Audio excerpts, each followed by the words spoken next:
کوئی ایسا عمل بتا دیں جس سے ہماری زندگی میں اللہ کے حوالے سے تبدیلی آ جائے اور دنیا کے ساتھ آخرت بھی اچھی ہو جائے۔ آپ کے اندر تبدیلی اس لیے نہیں آتی کیونکہ نہ آپ کا عمل بدلتا ہے اور نہ حلیہ بدلتا ہے، اس لیے آپ غلطی کرتے جاتے ہیں اور مار کھاتے رہتے ہیں۔ اگر عمل بدلے گا تو عاقبت بدلے گی۔ یہ کہنا کہ عاقبت جو ہے وہ عمل کے بغیر بدل جائے، یہ کسی فقیر کے بس میں نہیں ہے۔ فقیروں، درویشوں اور اولیاء کرام کے بس میں یہ ہے کہ ہلکی پھلکی نیکی کرو تو معاوضہ پورا مل جائے گا اور چھوٹے گناہ کرو تو معافی مل جائے گی۔ کسی کا یہ دعویٰ نہیں ہے کہ گناہ کبیرہ کی معافی دلا دے گا۔ فقیر لوگ چھوٹی چھوٹی نیکی کرنے کا کہتے ہیں، مثلا ماں سے معافی مانگ لو، بیوی کو خوش رکھو، ماحول کو ٹھیک رکھو، رشتہ داروں کا خیال رکھو، جھوٹ بولنا چھوڑ دو، کسی کو غصہ نہ دلاؤ اور غصہ نہ کرو۔ ان چھوٹے چھوٹے کاموں سے بڑے نمبر بن جاتے ہیں۔ اگر کسی کو آپ کہتے ہیں کہ مجھے سلام کر، تو آپ کو اس کے سلام کا جواب دینا پڑے گا۔ اگر اس سے 100 مرتبہ سلام کراؤ گے تو 100 مرتبہ جواب دینا پڑے گا۔ آپ کے رشتہ داروں کا فوقیت کا ایک، لیکن اگر آپ انہیں یہ حق نہیں دیتے تو نہ وہ بدلیں گے اور نہ آپ بدلیں گے۔ ایک آدمی اگر اسلام کے نام پر بیوی کو تابع داری سکھاتا ہے تو اسے عورت کے حقوق کا چیپٹر بھی پڑھنا چاہیے تاکہ اس کو اس کی خواہش کے مطابق کچھ خرچ کرنے اور کچھ آزادی کی اجازت مل جائے۔ حضور پاک صلی اللہ علیہ وآلہ وسلم نے عورت کو خوش رکھنے کی تاکید کی ہے، تو بڑی نیکی نہ ہو سکے تو چھوٹی نیکیاں پائل اپ کرو۔ مثلا جس ملازم نے غلطی کی ہے آپ اسے معاف کر دو۔ وَالْكَاظِمِينَ الْغَيْظَ وَالْعَافِينَ عَنِ النَّاسِ کا مطلب پورا ہو گیا، یعنی وہ لوگ جو غصہ پی جاتے ہیں اور لوگوں کے لیے عافیت بن جاتے ہیں۔ اور اگر کسی پر احسان کرو تو اللہ کا فرمان ہے کہ وَاللَّهُ يُحِبُّ الْمُحْسِنِينَ، اور اللہ احسان کرنے والوں کو پسند کرتا ہے۔ احسان یہ ہے کہ غلام کو معاف بھی کر دیا جائے اور آزاد بھی۔ چور گھر میں آ جائے تو اگر کر سکتے ہو تو معاف کر دو، اور اگر احسان کر سکتے ہو تو پھر اس سے پوچھو کہ بھائی پچھلے دروازے سے کیوں آیا، کیا پیسے کی ضرورت ہے؟ تو انسان بننے میں دیر نہیں لگتی، صرف فیصلہ کرنا پڑتا ہے۔ آپ دوسرے کو انسان بناتے رہتے ہو، انسان دوسرے نے نہیں بننا بلکہ آپ نے بننا ہے۔ وہ آدمی جو دوسرے کو انسان بنانا چاہتا ہے اور خود انسان نہیں بنتا وہ بڑا جھوٹا آدمی ہے۔ اگر تم انسان بن جاؤ تو دوسرا خود بخود انسان بن جاتا ہے۔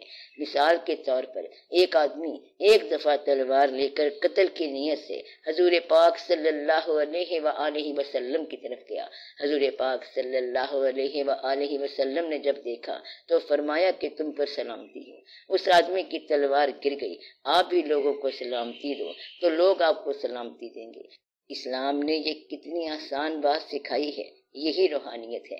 یہ روحانیت ہے کہ آپ دوسرے کا حق دے دو، اپنا حق اللہ سے جا کر لینا۔ بظاہر یہ بات مشکل لگتی ہے لیکن اس طرح ہمیں حق کی ادائیگی کا انعام ملتا ہے۔ آپ اپنا حق مانگتے ہو اور حق والے غریب کے پلے کچھ نہیں ڈالتے، اس لیے 90% گلہ کرنے والے اور رنجش بیان کرنے والے خود ظالم ہوتے ہیں۔ ظلم کی کہانی سنانے والا اکثر ظالم ہوتا ہے۔ آپ ظالم نہ بننا بلکہ مسکین بن جاؤ۔ آپ دوسرے کو زبان سے قتل نہ کیا کرو، بھرے بازار میں کسی کو جھوٹا ثابت نہ کرو چاہے وہ جھوٹا ہو، کیونکہ آپ نے ستار الایوبی کا سبق سیکھا ہے، یعنی دوسرے کے گناہ پر پردہ ڈالنا۔ تو آپ تو دوسرے کے پردے اٹھاتے ہو۔ اگر آپ کسی کو گناہ کرتے دیکھو اور پردہ ڈال کے رکھو تو آپ کے گناہ قیامت کے دن نشر نہیں کیے جائیں گے۔ پردہ رکھنے والوں کا پردہ رکھا جائے گا، حق دینے والے کو حق ملے گا۔ کسی انسان پر اپنے وجود کے قرب کی وجہ سے رحم کرو، سے گزرے اسے بھی خوشبو دے جاتا ہے اور دوسرے کو خوش کر دیتا ہے اور محفوظ کر دیتا ہے۔ آپ بھی ایسے بنو کہ اگر کسی کے قریب سے گزرو تو اسے کچھ فیض دے جاؤ، لیکن آپ جس کے پاس سے گزرے اسے پریشان ہی کیا، بلکہ جو آپ کے سائے میں آیا عذاب میں آ گیا، اور جو آپ سے وابستہ ہوا اس پر قیامت ہی گزری۔ آپ نے کسی کو سکھی رہنے نہیں دیا اور چاہتے یہ ہو کہ اللہ تعالیٰ فٹافٹ انعام دے دے، لیکن اللہ قرآن میں کہتا ہے کہ جو کچھ کر کے آؤ گے وہی لے لو، اور ہم تمہیں ڈراتے ہیں ایسے عذاب سے جو قریب ہے۔ جب انسان دیکھے گا وہ جو اس نے اپنے ہاتھ سے بھیجا، اور کافر کہیں گے کاش ہم مٹی ہوتے۔ لہذا آپ اپنا عذاب نوکروں اور لواحقین کے ذریعے بھیج رہے ہو، بیوی سے زیادتی کر کے بھیج رہے ہو، اس کے لیے آپ کو سزا ہوگی، یا یہ ہے کہ ان کو راضی کر لو۔ انہوں نے راضی نہیں ہونا کیونکہ آپ نے انہیں راضی نہیں کیا، اس طرح یہ آپ کے لیے عذاب بن جاتے ہیں۔ آپ نے انہیں ڈرا دھمکا دیا اور کامیاب ہو گئے، لیکن یہ کامیابی آپ کے لیے عذاب بن گئی۔ یہ بڑا ظلم ہے کہ لوگ بچوں کو مارتے ہیں، اور استاد بھی بچوں کو مارتے ہیں، اور کچھ خامد اپنی بیوی کو مارتے ہیں۔ آپ وعدہ کرو کہ آپ میں سے کوئی ایسا کام نہیں کرے گا۔ اس وقت آپ کے اندر کیا ایسا کوئی آدمی ہے جو یہ کہے کہ میں آئندہ غصہ نہیں کیا کروں گا؟ مجھ سے وعدہ کرو کہ آپ آئندہ اپنے لواحقین کے لیے عذاب نہیں بنیں گے، اور آپ نے سب کو معاف کر دیا ہے۔ عبادت یہ ہے کہ ہر وقت اللہ کے خیال میں رہنا، اس کی یاد میں رہنا، اور اس کی بتائی ہوئی شریعت کے مطابق چلنا، اپنے وسائل اللہ کی راہ میں استعمال کرنا، جو خیال ہے اس کی راہ میں استعمال کرنا، اور انسانوں کے ساتھ نیک سلوک کرنا۔ یہ سب ابتدائی باتیں ہیں، اور اصلی روحانیت یہ ہے کہ کے بارے میں آپ کو کوئی پتہ ہے؟ اس زندگی میں کوئی آدمی کسی کے خلاف عمل نہیں کر سکتا، کیونکہ عمل معطل ہو جائے گا۔ آپ اس زندگی میں عمل معطل کر دو، اس زندگی میں جو ہو سکتا ہے وہ اس زندگی میں کر دو، تو گویا کہ زمین کے اوپر کا کردار اور زمین کے اندر جانے کے بعد کا کردار برابر کر دو۔ ایسے رہو جیسے نہیں ہو، یہ اندیشہ نہ کرو کہ لوگ مار ڈالیں گے یا کھا جائیں گے۔ تو اگر آپ کو اللہ نے بچایا ہوا ہے تو آپ کو کوئی نہیں کھا سکتا۔ میں نے پہلے بھی بتایا تھا کہ شکرے، باز اور شاہین چاہے جتنے ہو جائیں، لیکن چڑیا اپنی جگہ زندہ رہے گی، بچانے والا بچاتا ہے، ورنہ آپ کو کوئی کمزور چیز نظر ہی نہ آتی۔ بڑے بڑے بادشاہوں کے زمانے میں کمزور انسان زندہ رہے ہیں۔ نوشیروان بادشاہ کو بڑھیا نے نکال دیا تھا کہ یہاں سے چلا جا کیونکہ میری کٹیا خراب ہو رہی ہے۔ اللہ نے بادشاہ کے دل میں خوف ڈال دیا کہ اس بڑھیا کو چھیڑا تو برباد ہو جاؤ گے۔ آپ اپنے آپ میں تھوڑی سی ہمت پیدا کرو، کچھ قوت پیدا کرو، اپنے مقام کا تعین کرو اور لوگوں کو ان کا مقام دو۔ اگر ہر روز اضافی طور پر ایک نیکی کی جائے تو آپ کی بہت سی نیکیاں جمع ہو جائیں گی، اور اگر ایک بدی اضافی طور پر کم کر دی جائے تو آپ کی زندگی بڑی اچھی ہو جائے گی۔ تو اگر نیکی بڑھ گئی اور بدی کم ہو گئی تو آپ کی اور حقیقت کے درمیان فاصلہ کم ہو جائے گا۔ مختصر بات یہ ہے کہ مسلمان بچہ اگر پیدا ہوتے ہی مر جائے تو جنتی ہے، اگر وہ نہ مرے اور بڑا ہو جائے تو وہ نیکی بدی کرے گا۔ اب ایک طریقہ تو یہ ہے کہ وہ بدی چھوڑے اور نیکی کرے، اور دوسرا طریقہ یہ ہے کہ وہ اپنی بچپن والی حالت میں واپس آ جائے، بچے کی طرح ایمان پیدا کر لے۔ بچے کے لیے پوری کائنات ہے۔ انسان تمام ہیرا پھیریاں کرنے کے بعد اگر بچہ بن جائے تو سمجھو بخشش ہو گئی۔ ایک آدمی اگر بیمار ہو، پریشان ہو، اور اسے کہا جائے کہ نماز پڑھو، اگر وہ کہے میں نماز نہیں پڑھتا تو سارا گناہ تبلیغ کرنے والے کے ذمہ لگے گا، کیونکہ اس نے اس پرسن کی کیفیت نہیں دیکھی کہ وہ اس حالت میں نہیں ہے۔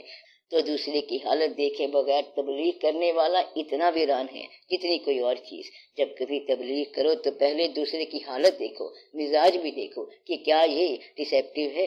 بعض اوقات آپ کا بچہ بھی آپ کا کہنا نہیں مانتا، تو لوگ بیمار کو تبلیغ تو کرتے ہیں لیکن اس کی خالی بوتل میں کوئی دوائی نہیں ڈالتا، اور اس طرح وہ تبلیغ کو نہیں مانتا۔ دوسری بات یہ ہے کہ زیادہ تبلیغ کی بجائے اپنا عمل ٹھیک رکھو۔